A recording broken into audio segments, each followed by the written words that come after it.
So now to the business end of the session, we begin with a discussion on development. And as I said, in the background discussions that we had decided that unless you get the right idea about what is development, probably development journalism wouldn't make a lot of sense to you. And who better than Professor Amit Ray to talk about development perspectives on development to you. So I have the honor of introducing Professor Amit Ray to you. He is Professor of Economics, Center for International Trade and Development, Jawaharlal Nehru University, New Delhi. Professor Ray has had his education at Presidency College, Calcutta, and at the University of Oxford, where he received his DPhil in economics in 1988.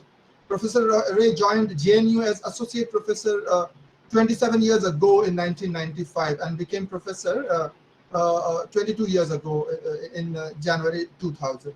In between, he has been the Director, Center for Development Studies, Trivandrum, between 2013 to 2016, and Chair Professor at the Indian Council for Research on International Economic Relations, New Delhi, during 2000 to 2010, on leave from JNU. Prior to joining JNU, he held teaching and research positions at premier universities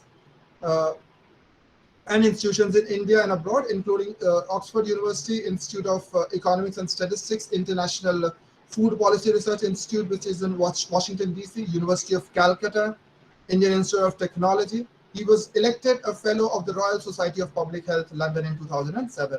And he's been a member, Independent Commission of Development and Health in India since 2008. We had the pleasure of listening to Professor Ray at the FDP a few years ago. We're delighted to have him back to speak to our students. So over to you, sir. Well, thank you very much for this glorifying introduction. I have been asked to give all of you, I understand all of you are students of journalism, and I have been given the task to introduce to you the topic of development from an economist's perspective. So how do economists conceptualize development? That is what I would try to explain to you in this 1 hour. As a matter of fact, development, almost everybody talks about development, especially in a democratic society where governments are always under scrutiny as to how much they have contributed to the development process of a particular society or particular economy. People do talk about it. And in a federal structure, we see a lot of debates and discussions because each constituent of this federal entity, in our case, it will be each of the states in India, each of the state governments in India, they would try to showcase their achievements in terms of what that state has performed with respect to economic development. Now, in so doing, what we often see is each state would choose a set of parameters to showcase their achievements. Some would say that we are the best in terms of providing excellent business environment, seamless approvals and government procedures and so on and so forth. So we are the best.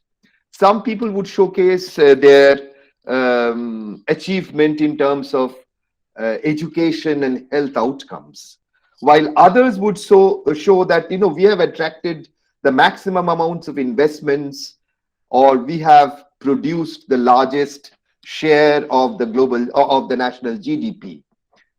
Now, all of them, yet others might say, no, we are the best in terms of development performance because people are safe, people are happy here, and we have the least crime rates, we have the least suicide rates, and therefore that itself is an indication that we have achieved far better than others. Now, in the midst of political debates, individual states would tend to pick and choose those aspects of development which showcase them as the best performing states. Now, this would definitely create confusion.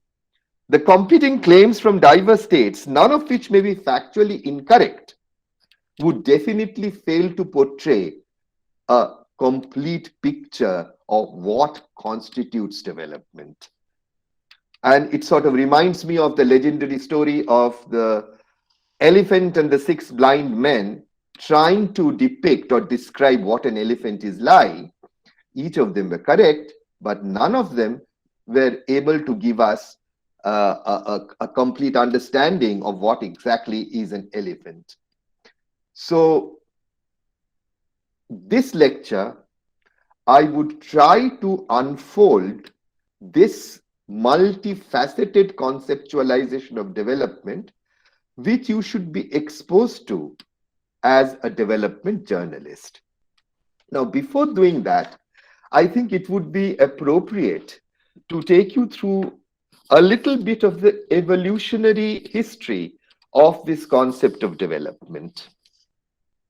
Now, we find, development, the concept can be traced back to the early classical economic thought literature, and with its founding fathers like Adam Smith, David Ricardo, and Karl Marx, all of them trying to portray a particular conceptualization of what we currently sort of define as development. Of course, they would not call it development. I mean, Adam Smith called his book The Wealth of Nations. But ultimately, what they talked about was essentially trying to portray development as synonymous with the GDP of a particular country. So the gross domestic product that a nation produces would reflect the prosperity of that nation, and hence all nations should strive towards enlarging the size of the GDP, as we call it, the size of the pie. Now, that's, of course, that concept prevailed for a very long time, but it went through contestations, it went through continuous broadening of this, core concept of development. So, development economics as a distinct sub-discipline in economics emerged in the post-colonial era, from the 50s and 60s, when the newly independent, nations, which constitutes the developing world, or at that time it was called the underdeveloped areas, they were trying, independent governments in this country were trying to formulate policies that would lead them to a path of prosperity. And even in that literature, there were many sort of, policy contours that were thought about, but even in that literature, development, the core concept was constricted to identifying development with GDP. And of course, in order to do that, lots of other things were required, and development planners would focus on these other things. But at the center of the core of the conceptualization of development remained GDP, or more specifically, per capita GDP, which gives an indication of the per capita availability of output that a nation enjoys. So on an average citizen enjoys this much of goods and services in that country as it produces its national GDP. Now,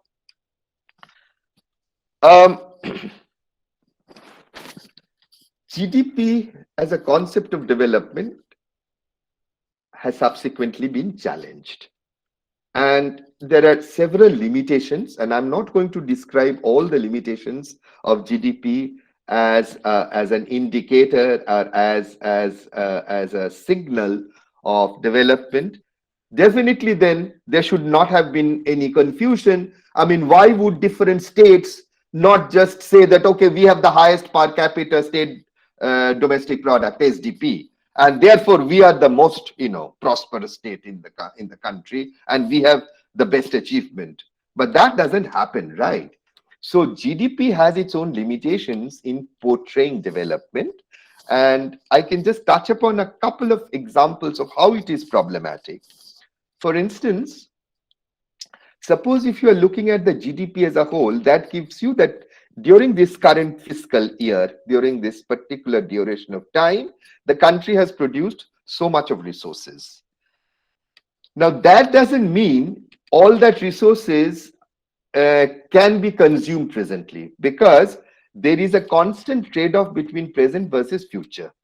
And GDP does not take care of that. Of course, we have to take care of the wear and tear, and we can account for depreciation, and we can come up with a concept of the net domestic product after accounting for depreciation, so that our capital stock doesn't wear out and the productive capacity remains the same.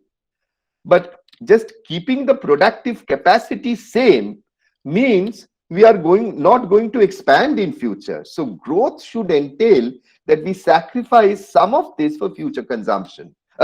So how much of our consumption should we sacrifice? So if we have to sacrifice a lot, then clearly what we are producing is not an indication of how prosperous we are currently. So that's the problem of the future versus present, consumption, which the GDP fails to capture. The second is, you cannot really compare GDP in nominal terms, because, think of $100 bill in the pocket of an individual in the city of New York. Now, in nominal terms, if you actually apply the nominal exchange rate, that would translate into 7,500 rupees. Now, a person with 7,500 rupees in his pocket in the streets of Calcutta may feel very differently off, compared to somebody who has $100 bill in his pocket in New York. Because how far a $100 bill will go in New York may be very different from what a 7,500 rupees will go in the city of Calcutta. That's because prices are very different, and we cannot think of comparing exactly on one-on-one basis. So therefore, there is another concept that is introduced, which is known as the purchasing power parity rate, which basically says that, okay, let's think of a common basket that every individual requires, and in order to buy that basket, how many dollars would you require in America, and how many rupees will you require in India to buy that common basket? It could include basic food and clothes and shelter and so on and so forth. And then you compare these two amounts to come up with a rate to convert US dollars into Indian rupees, or Indian rupees into US dollars. That is known as the purchasing power parity rate. And in purchasing power parity terms, $1 is definitely not equivalent to 75 rupees. It would possibly be equivalent to maybe 20 rupees or 30 rupees. I'm just guessing. I don't know the latest PPP rate. I mean, you can always check up the World Bank reports and you can see it. But it's definitely not what the official nominal exchange rate reflects. So therefore, okay, this problem has also been sort of dealt with, so that we are able to compare two countries and make an inter-country comparison of the GDP and say which one is more prosperous and which one is less prosperous. So earning 1 lakh in India would vary, or 75,000 rupees per month in India would be very different from earning $1,000 in America. Your lifestyles, your poverty levels or affluence levels would be very different. So that is another problem, but that has also been taken care of. So whenever you are thinking of an inter-country comparison of GDPs, please always look for the PPP rate, not the nominal GDP converted into nominal dollars. Then, of course, there is another problem which cannot be solved. There are a lot of non-market transactions which are not entering the GDP, and unfortunately, in the developing world, these non-market transactions are pervasive. Lots of things are non-marketed. Elderly care, we look after our elderly people. Care for the kids. These are non-marketized activities, whereas advanced countries would have markets or marketable institutions, providing these services. So once you have any service, any good or service which is outside the market domain, then that doesn't get reflected in the GDP. Okay. So, I mean, a very simple example that we normally give to first-year undergraduate students is that the moment an employer, suppose I employ a cook, a lady cook, and then the earnings of that cook gets accounted for in the GDP. The production of cooking gets reflected in the gross domestic product of the country. But the moment this man marries the cook, then that is no longer reflected, and the nation becomes poor. So these are some problems, with taking GDP literally as a concept, as a pointer for development. And most serious, I would say, there are plenty of others which I'm not talking about, but one of the most serious problems with GDP is that it gives the overall or an average picture, but an average very different from the actual distribution, because the distribution may either be quite homogeneous, sort of close to the average, everybody is there, or it can be highly dispersed with high levels of inequality, which again would definitely, so two nations with the same per capita GDP may entail very different development status. If one is a highly unequal society, this has a highly unequal income distribution compared to the other, which has a highly equal distribution, we would definitely consider the latter to be more developed. So these are just some indicative, issues that we need to be aware of when we use GDP synonymously with development.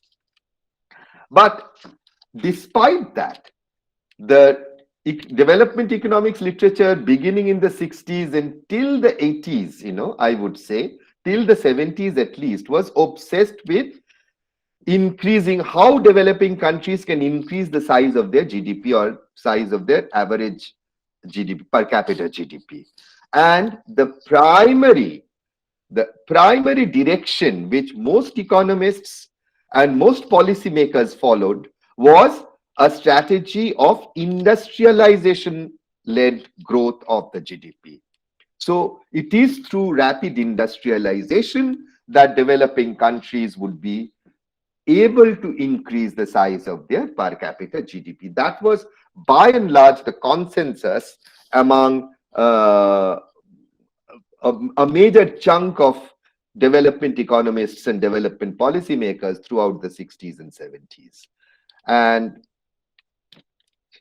that itself started, sort of posing certain very uncomfortable questions about development policy.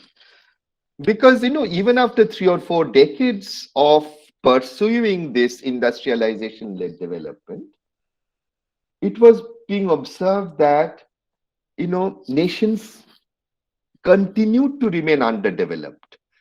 Poverty was visible, and it's just that, increasing the size of the cake or the size of the pie was not really solving the problem of, economic development or pursuing or, or sort of pushing the country towards a path of economic development. So that's where people, started questioning, and, newer ideas and newer thoughts and newer conceptualizations started evolving about development and development policy.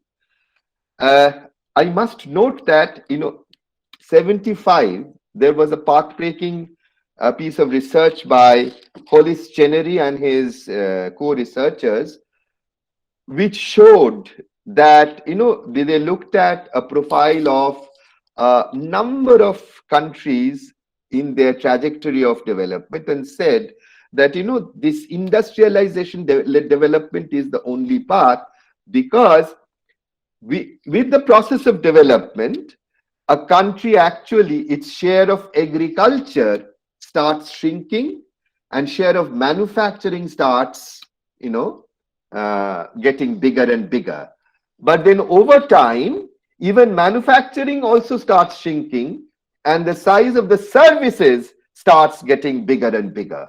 So it was implicit in their research finding that each country should try to, sort of jump or sort of, transgress these, categorizations, where they move from a primarily agricultural economy to an industrialized economy first, and then to a service-led economy.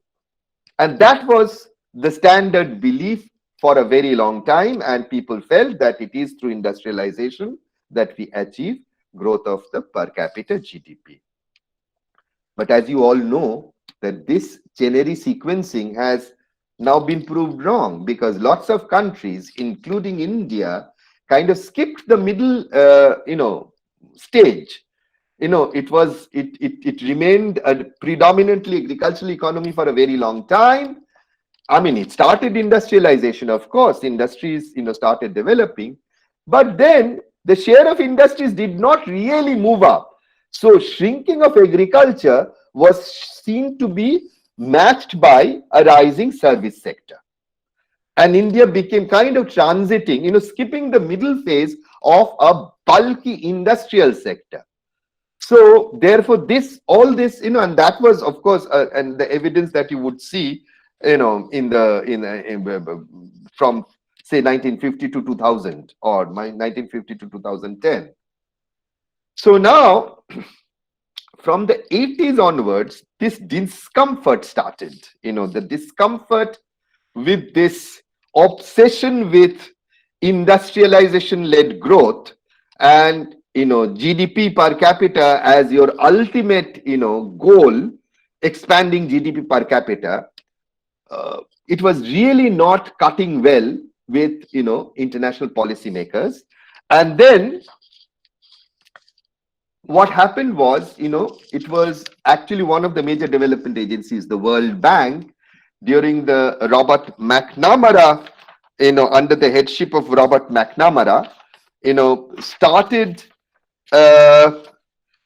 providing a new idea of handling development policy, and that was clearly a focus on, and that started in the late 70s, from the mid 70s only, direct attack on poverty. If we are serious about development, why don't we try to tackle poverty directly? All right. And that, of course, led to a plethora of academic research, A, trying to define poverty, and B, trying to understand what sort of policies could directly impinge on poverty. So, I don't have the time to talk about all the measures of poverty, but just for your curiosity, at a very basic level, the common approach is to define a poverty line. And how do you define a poverty line? You define a poverty line by a level of income of an individual which says that you can just barely buy what is needed for your subsistence. The bare essential subsistence would require this amount, and that defines the poverty line. If somebody is earning below, then the person is poor. And if somebody is above that line, the person will not be categorized as poor. So that's the basic idea of measuring poverty. Now, many problems are there. I'm not going to do it. And how to measure it? Just by counting the number of people. That would be wrong, because why would it be wrong? So suppose, let's say, 100 rupees is the poverty line for a particular country. And you would record somebody with 96 as poor, and somebody who is earning 30 would also be recorded as poor. But clearly, the poverty levels of the two countries are not the same. The one where, people are earning 30 would be considered much more poor, although the numbers may be the same. So therefore, it is important to look at how far below the poverty line you are. So there is a new concept called a poverty gap.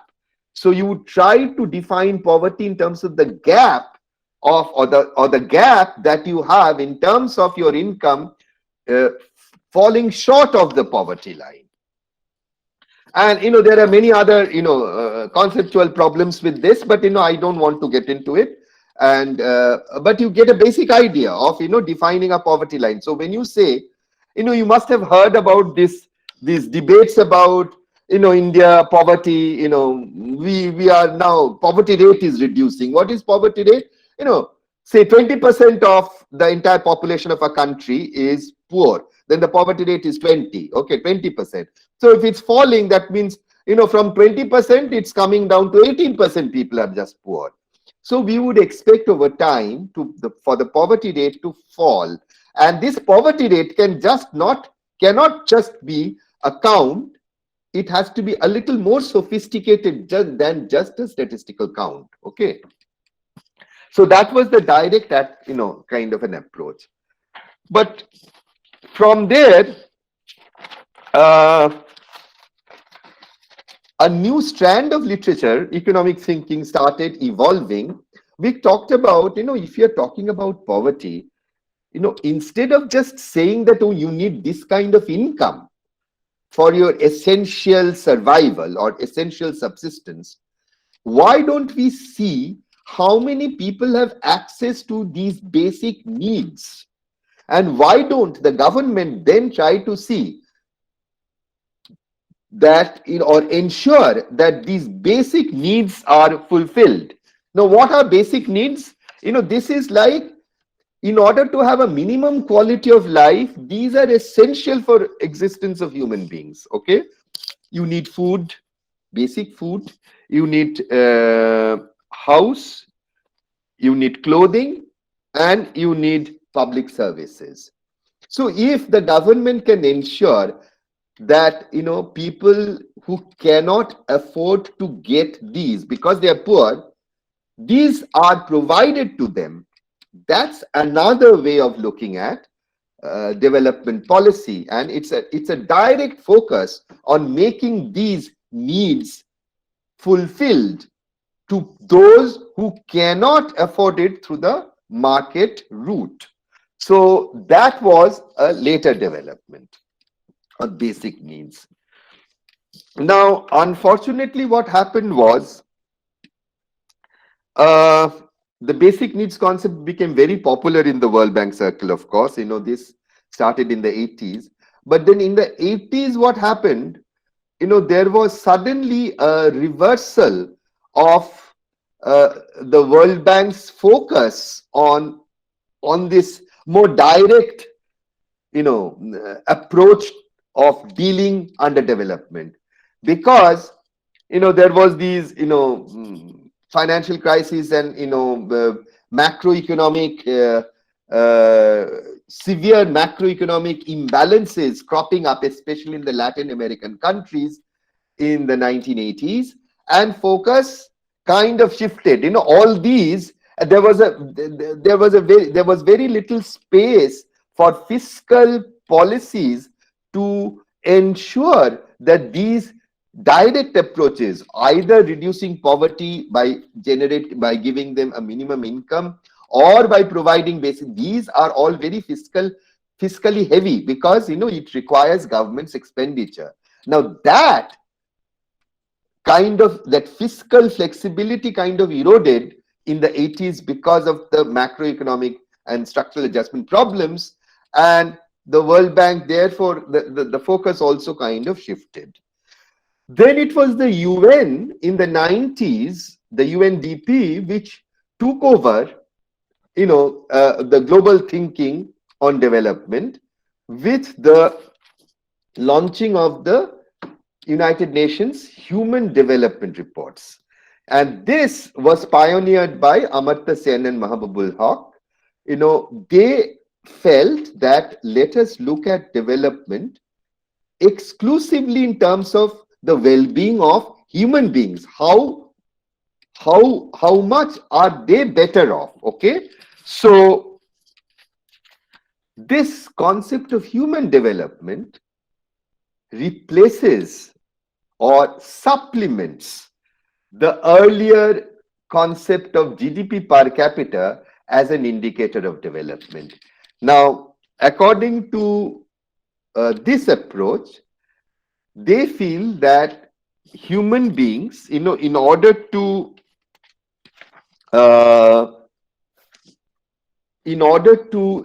have a minimum quality of life, there are two things that are required, So, and that's where the concept of capabilities and freedom as development come in, which was introduced by Amartya Sen. Now, there are essentially three components of well-being for the people to lead a long and healthy life, to acquire knowledge, and to have access to resources needed for a decent standard of living.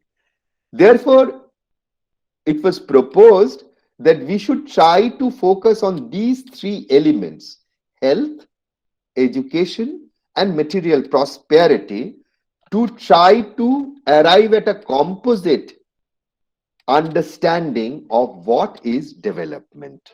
Okay.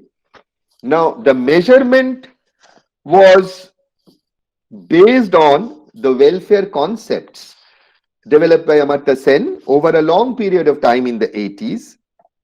And the basic, and there I, sort of introduce you to this, the concepts, of Sen, the basic welfare concepts of Sen.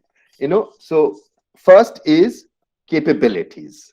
So what is this capabilities approach? The basic idea underlying the capabilities / freedom approach is that development exclusively does not consist of goods and services that are consumed. Rather, development consists of the ability to do things.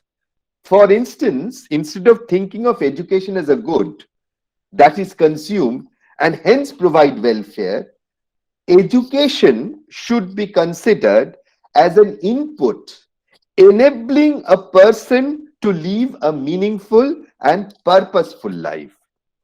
The perspective from which one views activities is different. Okay. Emphasis now shifts from what an individual consumes or what is available for an individual to consume. It shifts to what he can do, namely how he develops his capabilities to do things. And that is yet another way of conceptualizing development. So we should not just view development as producing goods and services so that people can consume them. Ultimately, what is it that we try to do? We try to make them capable of, being happy, being able to contribute to society, being able to, be well fed and well clothed.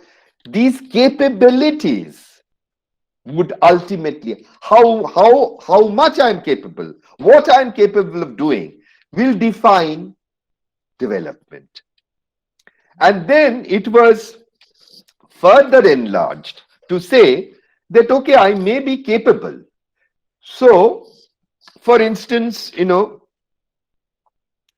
I may be capable of becoming, say, an engineer, okay?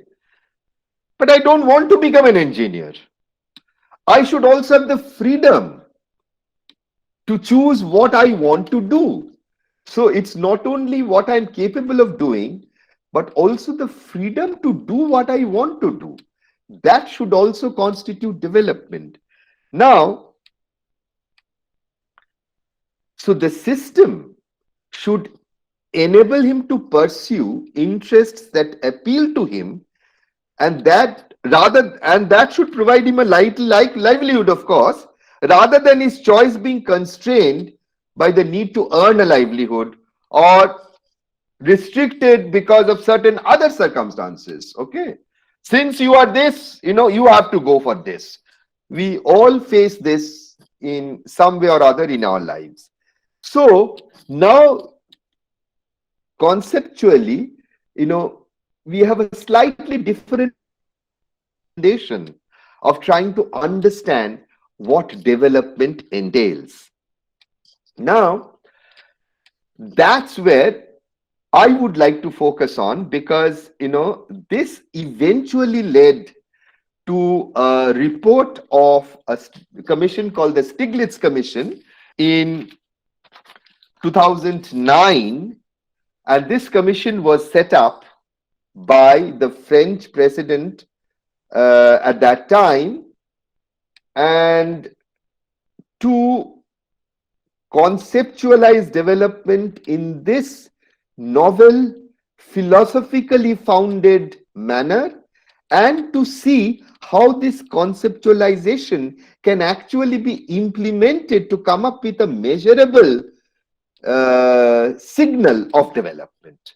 And that's what the Stiglitz Commission report talks about, which I'm coming to in a minute. But before that, while human development was being popularized by the UNDP, it then came up with a set of goals to be achieved by 2015, and these are known as the Millennium Development Goals. So they were like they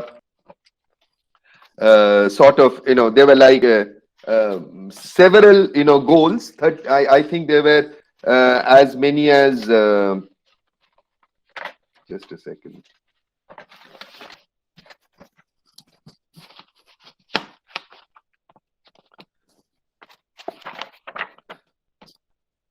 Just 1 minute.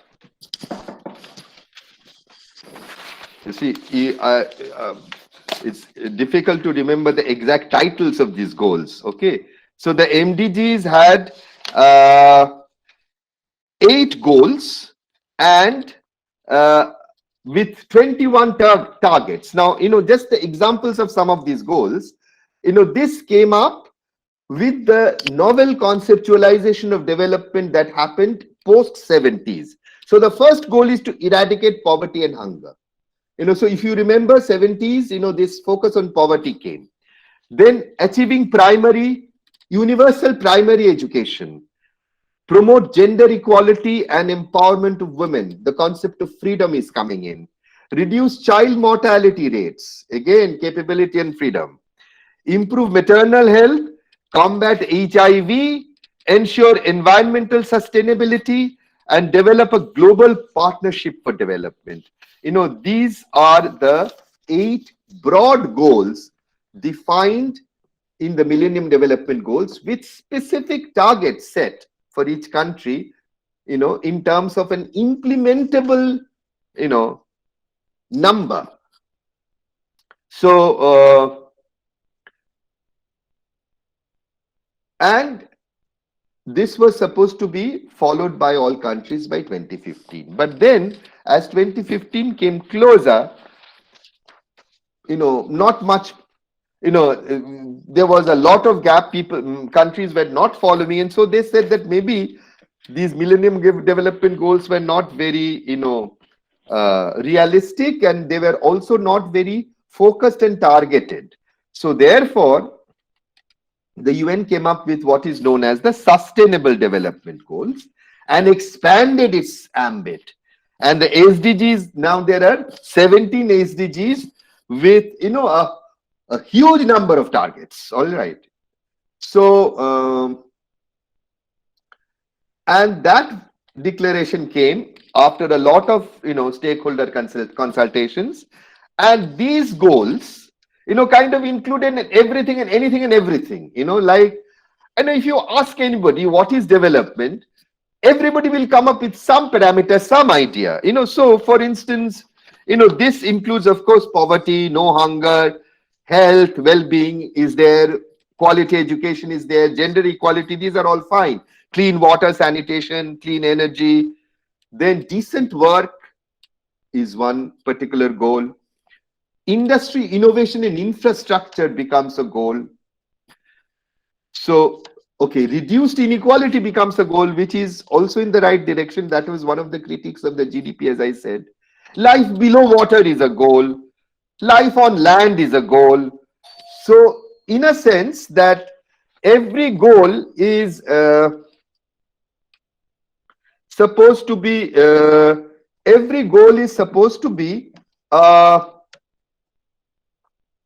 implemented in a very targeted manner.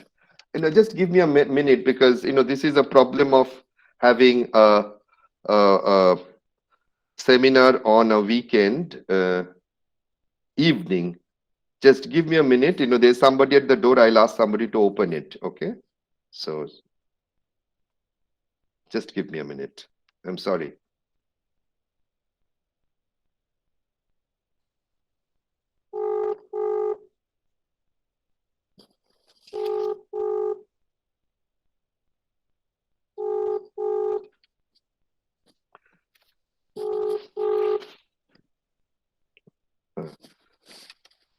आप खोल दिए हैं ना? Hello? हाँ, ठीक है. Okay. Where was I? So now, so these Millennium Development Goals and Sustainable Development Goals, it sort of worked on very specific nitty-gritties and gave very clear targets, but somehow or other, it lacked a clear, consistent, policy, and it was felt, actually it was intended to be that, because it was felt that, you cannot put a policy in a straitjacket, because these are the goals, 17 goals, and many countries would be at different levels, in terms of these goals. So they should design their policies accordingly to target and attack these goals in a very targeted manner, and possibly, you cannot think of a uniform policy for all countries in this regard. So that's the kind of policy direction that it took. But now let me come back to the conceptualization again and the measurement of it. That's because as development journalists, you must be absolutely sure what could be the entire domain of parameters that people think of as development, and that's where I would like to talk about the Stiglitz Commission, okay, where they came up with very specific, dimensions of development. Actually, they talked about 9 dimensions of development, and these are very interesting way of, sort of trying to understand development. So first, and I will not have any further discussion on this, first dimension is material prosperity. Now, this is clearly an important dimension, because how much materially prosperous you are will definitely determine your level of development, and we have talked about it when we talked about industrialization development, per capita GDP as the measure of development, etc. But I would like to note that when we talk about material prosperity, let us not just restrict our attention only to income or GDP, because That, of course, is the most important. That we, think of it at a micro level. Forget about the state level or the national level. At the micro level, how much I earn will definitely determine, how well I am. So if we focus on defining development as quality of life, how well one leads one's life, then clearly material prosperity cannot be denied as one of the most important dimensions, and income is definitely a key part of that dimension.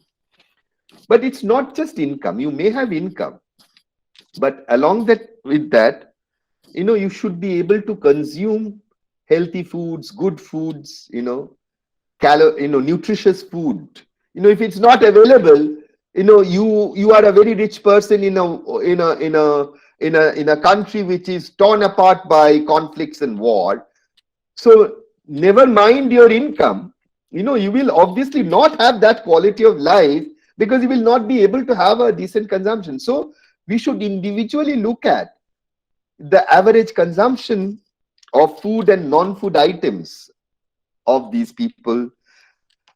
How good are the housing amenities, enjoyed by an average person?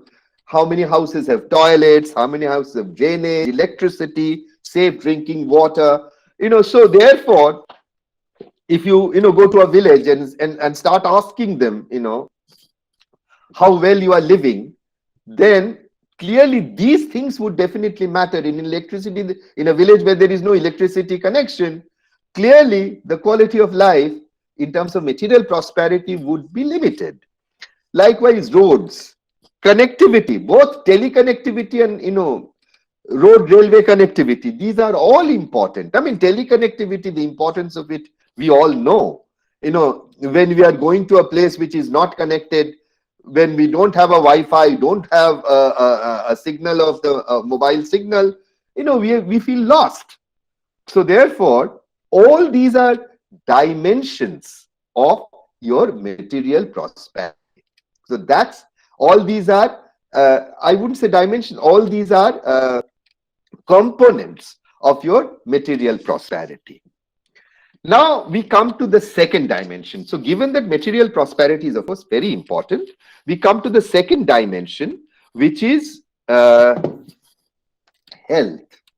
Now here, I mean, it's somewhat boring, particularly in front of people who have already listened to my lecture, but this is one of my favorite anecdotes. In Mahabharata, when one of the questions asked was Yaksha was asked by Yaksha to Yudhishthir, before he was allowed to enter the heaven.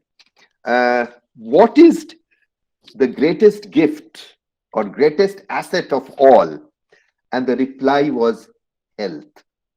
Because you can imagine, you may be very materially prosperous, but think of a person who doesn't keep good health. He does not have quality of life. So therefore, health is one of the most, even at the macro level, it's one of the most important dimensions of development. And health could be health of a nation, or health of a region could be captured by mortality. Infant, normally we have figures like infant mortality and maternal mortality, even morbidity. In a place where people fall sick, and clearly that's not a healthy region. Longevity, immunization. Then, of course, health, how much of health infrastructure, how much of health expenditure you have, what is your nutritional status. These are all signals of health, the dimension called health. The third is the dimension of knowledge and education. Now, all of us know that, we are now moving towards a knowledge-driven society where education will really play an important role. So if you are uneducated, you are completely out of league. So therefore, there is no need to elaborate further on why education is one of the most important dimensions. And again, it could be educational expenditure, enrollment, infrastructure, literacy, educational attainments, learning outcomes, dropouts, and then in terms of knowledge creation, R&D expenditure, R&D personnel, R&D infrastructure, patents, publications, these would all come under the third dimension of knowledge and education. Then comes the fourth dimension, which is very difficult to measure and therefore often ignored. And the Stiglitz Commission urged nations to create database on this, and that's known as personal activities. How much time you spend on yourself, how much leisure time you have, what kind of leisure activities do you do? Okay, so how much time you spend on paid decent work, how much time you spend on unpaid domestic work, commute, how much time you spend commuting. Suppose if somebody has to travel 2 hours every day one way, then 4 hours would be travel time plus 9 hours of working hours. You think of the quality of life. You see, so therefore all these would matter. How do you spend your time? That could very well be an indicator of development and a dimension of development. Then the fifth dimension is political voice. Now, I may be prosperous, I have good health, I have a lot of leisure time, I'm educated, I have nurtured my capabilities, I can contribute, but I don't have any political voice. Okay, so that would make me feel worthless. I may have very poor quality of life. It's often said that people under dictatorships do not you may have your full stomach full of food, rice, and your education and your everything, but you have no say in how you are being governed, and that could definitely form in a liberal sense a dimension of development. And of course, people may differ. They may say that, but I'm not going to go into the debate right now. We can have that if we have time for discussion, which I doubt we would have. Now,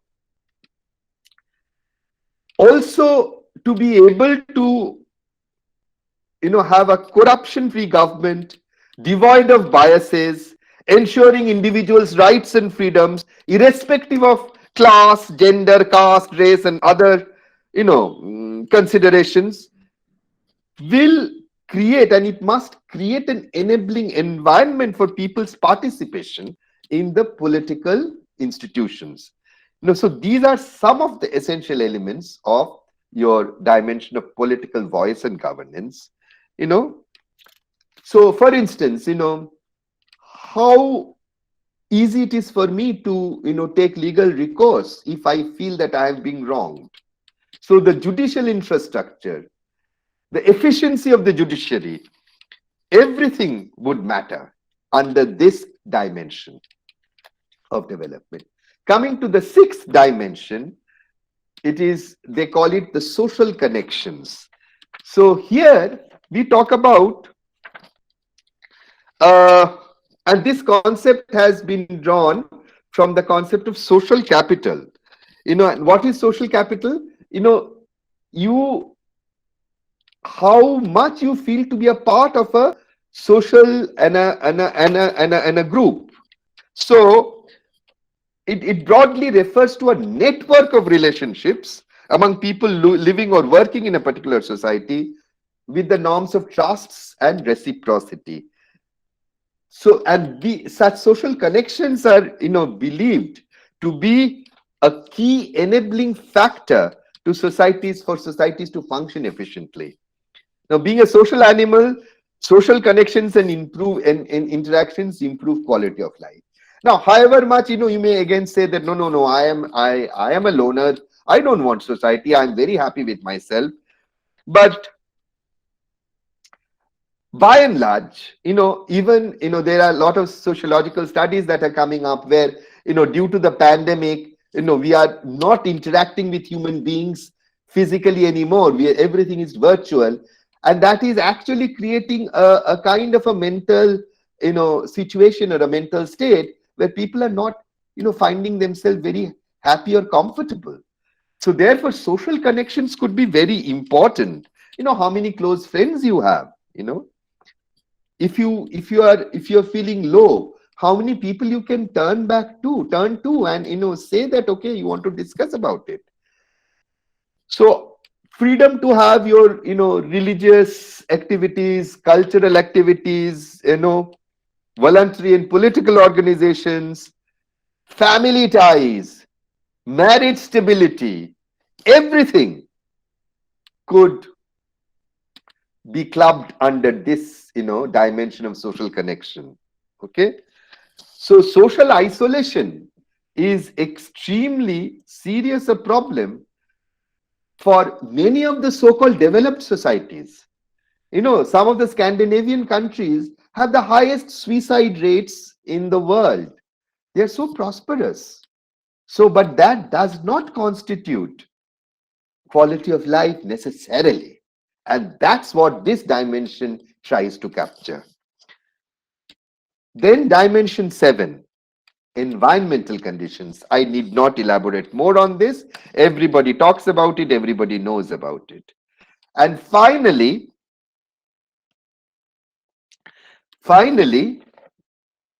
dimension 8 and 9 refers to personal security and economic security. Now, what is personal security? How safe do I feel? Do I feel that there are cities, there are countries, there are states where gangsters run the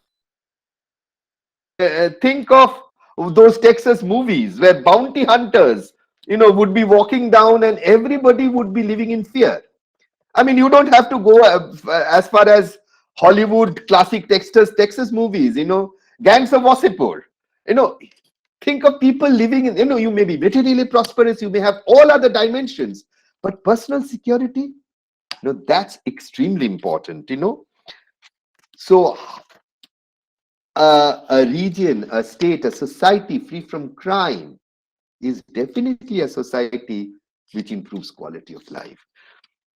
So crime rates, violence of all kinds, social unrests, then even accidents and effectiveness of the police force, the law enforcing agencies, all these would come under this dimension of personal security.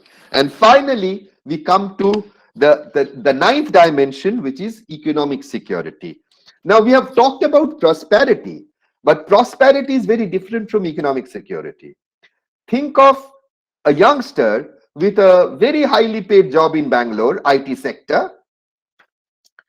He is materially prosperous, but he can lose a job at the drop of a hat. So he doesn't have economic security. So this is what economic security is. Economic security is how uncertain would you consider your future material conditions to be. So a society which has social security, for instance, there is unemployment protection, low unemployment rate. So if I lose a job, I'll get a job again. But if a society there is a high unemployment rate, then even if I have a job, that doesn't mean that I have economic security. So that's where economic security comes in. Now, this brings us to a multifaceted, multidimensional conceptualization development. It's not just GDP, it's not just per capita GDP, however much sophisticated you may be in defining it. Thank you. I'll stop here because I'm running out of time. Thank you. Thank you so much, Professor Ray, for this fabulous masterclass. And putting all these profound ideas into around 50-55 minutes is absolutely superhuman. And we can't thank you enough on behalf of the organizers. Students, for your benefit, this entire lecture is being recorded. We'll share a YouTube link with you. But we have time for a couple of questions. So if any one of you has any question, clarification, please raise your hand, identify yourself, and do ask sir if you have any question.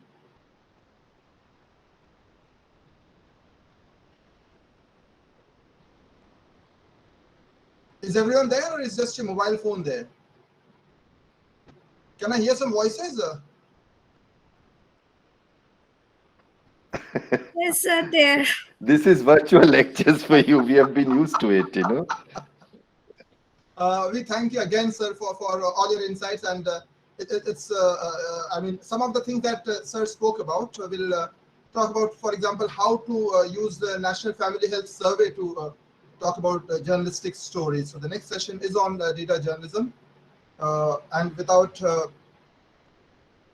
wasting any of your time, I will begin the next session. So